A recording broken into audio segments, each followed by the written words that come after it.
Let me stop. Let me quit while I'm ahead. Charles Robinson is standing you by. ain't ahead. Charles, You're so far behind.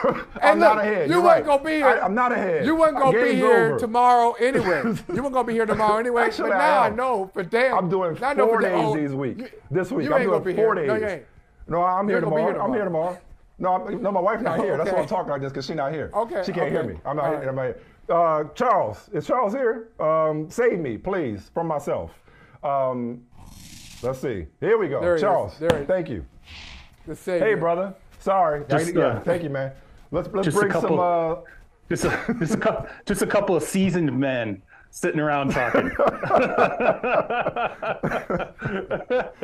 Oh man, you've been all over this Rodgers thing for the last several years. How close is this to finally, mercifully being done?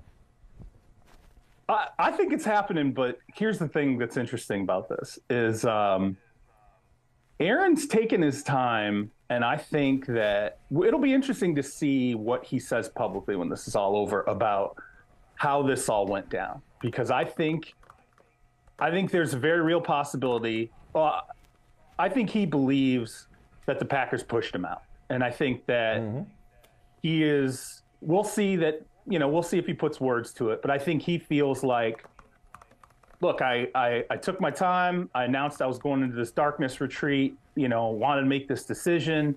And then I feel like when that was all over with, I felt like the Packers had already moved on from me and that I was now available and that the Jets, had this open door to me. And I think he felt, and again, we'll see if he says this publicly, but I think when this is all said and done, have a chip on his shoulder.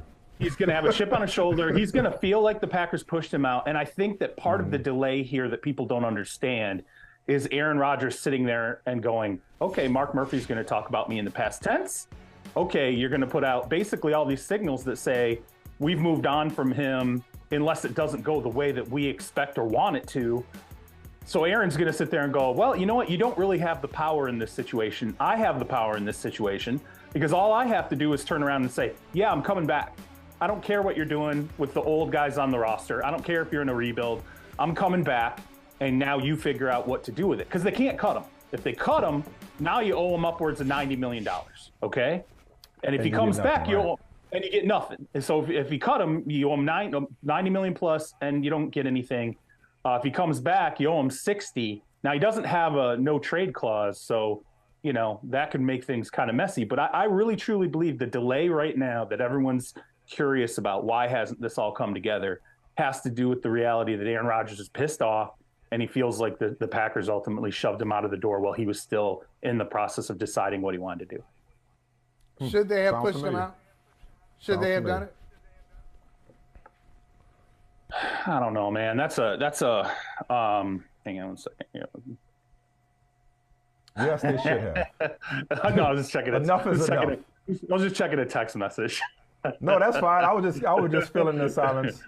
Are you laughing at me or are you laughing at the text? No. I was checking. I'm okay. laughing at the text because I asked. Well, you have to share it. I asked someone to share it. I asked some. I didn't really even ask someone. I sort of asked someone a Rodgers question. They knew what I was getting at, and they sent me a wink emoji.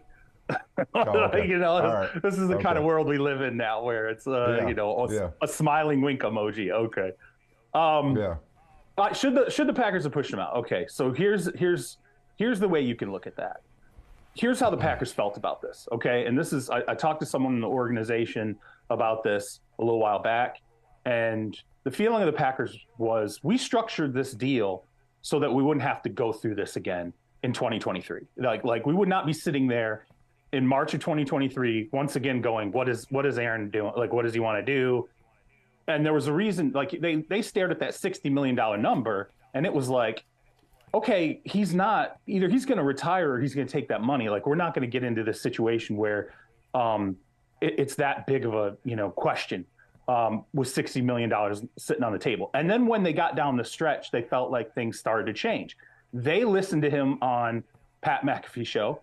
They listened to things that he's saying to the media, and they're going, it looks like we might be going back into this again, unbelievably.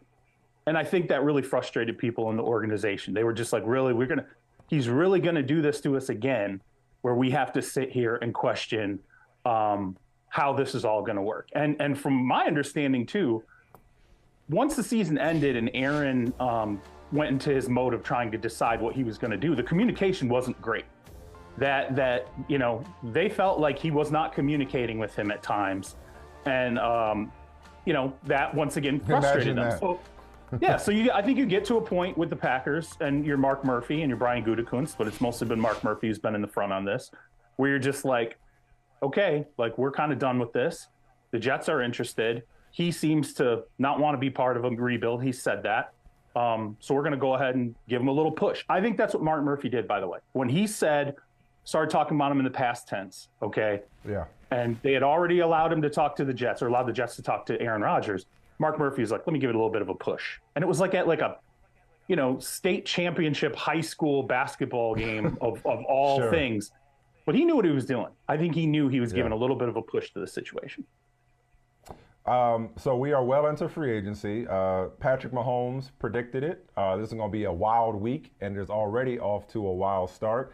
A lot of people think that offensive linemen and defensive linemen don't get the credit they deserve. Well, they got a lot of cash today. Lots of it. That seems to be a theme so far in free agency. You got Powers and McGlinchey in Denver, Javon Taylor in Kansas City, Andrew Wiley moving on to Washington, along with Gates, Chris Lindstrom and David Onyemata in Atlanta, Shy Tuttle in Carolina, Javon Hargrave leaving the Eagles to go to the 49ers as they continue to invest in their defensive line.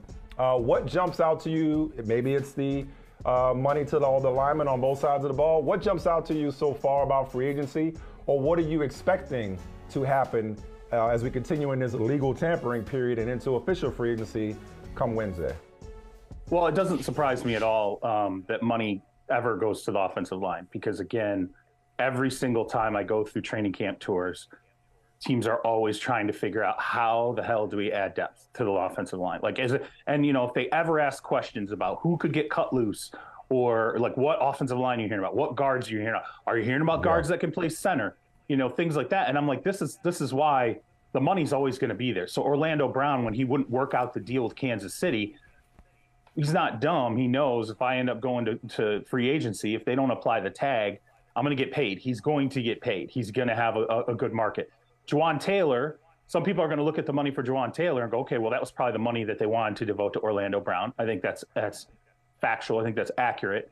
But Taylor's a guy who's like, I think he's going to start the season 25, 26. They're thinking he still has upside. He still has development.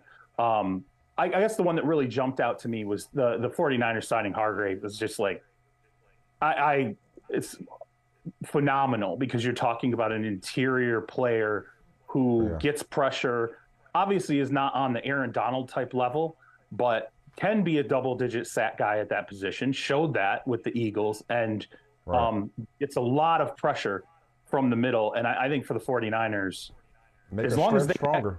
If you can keep them healthy, right? That's the biggest thing with the 49ers. Just keep them healthy and get them on the field. How is that not the best defense in the NFL next year? Again. Yeah, well, another 49ers guy. I thought you would mention. You mentioned this player. We've talked about him a lot. Jimmy Garoppolo is going across the bay. I knew you'd bring this one up. I knew this. I knew we were going to go here. He's not going across the bay. Used to be. Yeah, I know. They're still Oakland. They're still Oakland. That's cool. They're still Oakland. But he's going to Vegas. He's going to Vegas. He's going to the next state over. How about that? He's going to the next state over. He's going to Nevada. And I just wonder, as I look at this 49ers quarterback situation, you got Purdy out for the year. Well, Purdy out for a long time. You got Trey Lance still recovering from an injury. He signed for a very reasonable deal with the Raiders. I just don't understand. One, why did the Niners just decide that they're done with Jimmy? And two, what were the Raiders looking for in Jimmy? Well, I think, number one, the 49ers, I do think that there is a devotion to, first off, they believe Purdy, given the fact that it took so long to get him the surgery, and then even given the fact that Trey Lance had a complication with his, they think that both of those guys are going to be in the mix when the season kicks off. Now, who knows in terms of their availability in training camp, it's problematic, particularly with Purdy, that you're going to go the expanse of the offseason passing program not to have him. But I think what they like about those two guys is they're still cheap. They're still not paying. Like, granted, as you said, Jimmy Garoppolo, what was it, like $34 million guaranteed? It really is a bridge quarterback deal with the Raiders. But I think you're going to watch the 49ers are going to spend elsewhere like they did on the defensive line. I think there's going to be some extensions that take place and locking up that core. And I actually do believe there is some confidence in the organization that what Purdy showcased last year, he could actually be a viable player for them moving forward once he's healthy. As far as the Raiders go, I think everybody's asking the wrong question about Jimmy Garoppolo with the Raiders. Everyone's saying, well, look at like Derek Carr and Garoppolo. How did you get better? He's not a better player. He's not. The question people should ask, which quarterback is Josh McDaniels better with? Not which quarterback is better. Which quarterback is the system and the head coach better with? It's Jimmy Garoppolo. That's why. Yeah. But that's not the thing. All I hear or all I see on social media is, I don't get it. You let go of Derek Carr and you bring in Jimmy Garoppolo. He's not necessarily a better player. Stuff. It's not about whether is he a better player for Josh. That's it. It's Carr has the edge in this ability, and that's availability. I will say that. Carr has managed to stay healthier than Jimmy Garoppolo has. Last thing on the Raiders before we move on to the rest of the league is, what does this mean? Because they were seen as a team that could, especially in light of the Panthers trade, could have to move up if there was a guy that they like. Do they sit at 7, and if Levis is there or Richardson is there, do they settle, quote unquote, for one of them? Or are they aggressive or nothing? Or they say, let's boost the offensive line and develop a younger guy later in the draft? How do they play it in terms of the other side of this Jimmy Garoppolo bridge, if you will? Well, Stidham's gone, right? Jarrett Stidham's in Denver leaves. now. Yeah, Stidham's in Denver. This does not take them out of the quarterback market with their first round pick. Okay, I think they're squarely, once you see the details of Garoppolo's deal, and really the second.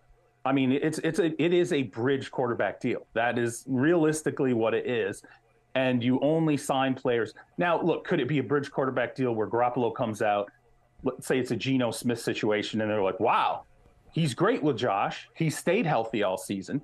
Maybe there is longer-term viability than we think here. Could we bank on him a little bit more? Yeah, I would say they're leaving the door open there.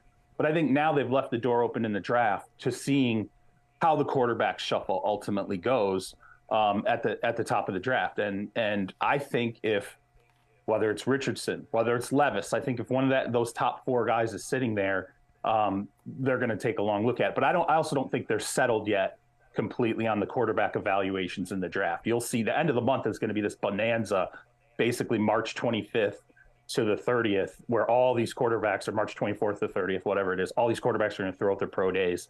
You're going to start to see all the visits happen. So I think they're still going to do a lot of work quarterback-wise, but they're definitely not out with that first-round pick. Everybody lined up to say they were out for Lamar Jackson. Can't talk to him until Wednesday. Can't talk to him because franchise players. Exactly. I think you know what I'm getting at, but I'll just ask the questions everybody else knows. The Panthers, they went up to number 1. The Dolphins picked up Tua's option and added Mike White as a backup. But I look at teams like Atlanta, like Washington, that were like begging for a quarterback last offseason, lining up to get an audience with Deshaun Watson, ready to give up more to Houston for Deshaun Watson than you would have to give up to the Ravens if they don't match whatever offer Lamar Jackson agrees to from his new team. So A, is there really no serious market for Lamar Jackson? B, would it be in his best interest? And here's where I'm at this point, given the complications of all of this, and given the fact that he doesn't have an agent, which I've never criticized him for. But would it be in his best interest to just take the bird in hand with the Baltimore Ravens? First off, I did end up doing a piece on this, and I talked to 3 extremely high-level agents who have all done franchise tag deals. That was good work. That's a good piece. Yeah. That's a good piece. We talked about it last week. Really well done. And so, I mean, look, one of the first things that when I got a guy on the phone, the first thing he says, like, everybody's liars. Like, they're all liars. Like, don't listen to this whole, it's collusion because people are out. And he reminded me, too, of the whole Deshaun Watson thing. And I was like, oh, yeah, that's right. I had somebody in Carolina tell me before the sweepstakes really heated up. Oh, we're out on Deshaun Watson, and they weren't. You know, I had there at the end there were 4 teams there, and at least a few of them had said to me, at least 2 had said to me, we're not going to be in it when the end, you know, when it kind of gets to the end, and it wasn't true. They were in it. So don't necessarily believe all that. Well, let's say Atlanta is a good example. Don't necessarily believe that Atlanta's just out of this right now. In terms of, does Arthur Blank not remember the Michael Vick experience? I mean, the whole Mercedes-Benz Dome is sold out immediately. But go ahead. But not only that, not only do I think that Vick, the connection Vick had with the city, and like no one will ever understand who didn't, you know, cover the league during that era will understand that the insanity of Atlanta for Michael Vick.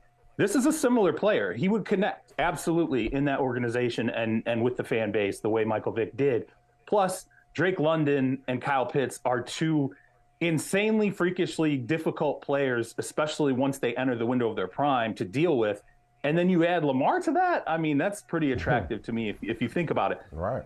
In terms of the agent and taking sort of what Baltimore maybe is offering, I don't want to criticize Lamar. I would just say that the problem with the agent became most troubling, like right now. Like this is the most troubling sort of period. Right. And I thought the agents focused it in a good way, where they were like, yeah, you know what? As soon as we knew that tag was coming, which was probably about a month ago, understanding where negotiations were not moving at all, he's getting the tag. So we're gonna go ahead and tamper like crazy. We're gonna go to the tamper. We're gonna an agent would know what's out there long before now.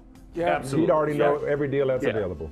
Yeah. Yeah. So and because that's his job. Like you're busy playing quarterback, and we get that, but that's his job to go out there and canvas the landscape. Charles, always do a good job, man. We appreciate you, brother. Thank you for dropping the knowledge, and we will talk to you soon. Thanks for saving me from myself. All right, Charles. Once again. All right, take care, seasoned gentlemen.